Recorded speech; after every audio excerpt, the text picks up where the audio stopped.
Isang mapagpalang araw sa inyo, Kops Ingo.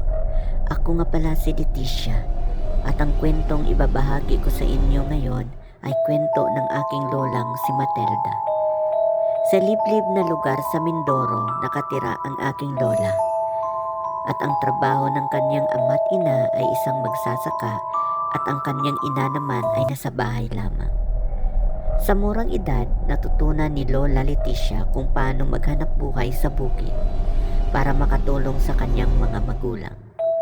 Isang araw, habang naglalakad si Lola papuntang bukid para maghatid ng pananghalian ng kanyang ama, may nakita siyang isang matandang babae na nanlilisik ang mga mata at naglalaway at sabay dura na kulay pula. Noong una, iniisip lamang ng aking lola na nagugutom lamang ito kaya inalok niya ito ng makakain. Lola, okay lang po ba kayo? Baka nagugutom kayo? Meron po ako pagkain dito. Ay apo, di ako nagugutom. Hinihintay ko lang yung aking apo na dumaan dito galing bayan. Ay, ganun po ba, Lola? Akala ko nagugutom kayo kasi naglalaway kayo. Ay ito namang bata na ito.